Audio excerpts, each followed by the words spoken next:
Welcome to Leaders on Imagination, where we ask business leaders about the role of imagination in business. Very pleased today to be joined by Bob Goodson, who is a former language scholar turned Silicon Valley entrepreneur. He helped build Yelp, and he is currently the president and co-founder of NetBase Quid, which is a visual and semantic analytics company. So welcome, Bob. Hello, Martin. Good to see you. What is imagination, Bob, to you? I always think about the word original, because it used to mean for the longest time that which has a very clear origin. And only recently has it come to mean that which does not have a clear origin. I think it points to the nature of creativity and imagination about involving the recombination of existing things. And what role does imagination play in business? Because we don't often read about it in business textbooks. I think it has a huge role to play today in helping organizations adapt to the world around them and the changes happening around them. It requires imagination to see what's happening and act on it. Is there any reason why it's especially important today?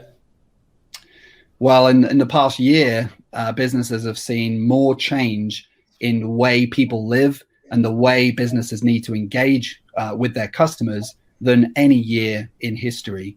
And so it's become especially important given that fast-moving environment that we're operating in. CEOs tell me the imagination is really hard. It's especially hard in large companies and in successful companies. Would you agree? And why is it so hard? Yes, it's always difficult, but I think it's especially difficult the larger the organization becomes. And I think that's because the larger you become, the more time and effort is spent on inward-facing activities and thinking, and the less time an organization has to be interfacing with its boundaries and that which exists outside of the organization.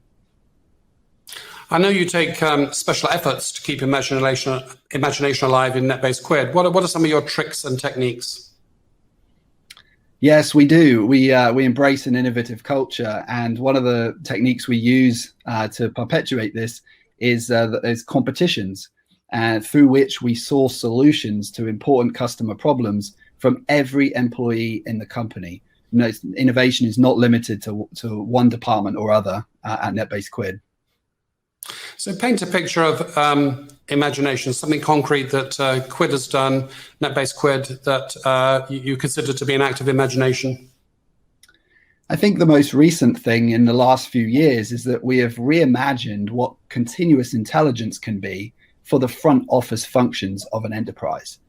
Continuous intelligence has brought automation and intelligent ways to make decisions to back office functions and operational matters. And we've envisaged what this could mean for front office functions like marketing and strategy, things that most people wouldn't imagine could be automated or this kind of technology could be brought to. We've imagined that, and we've built the solution for that, and we're the first to do it.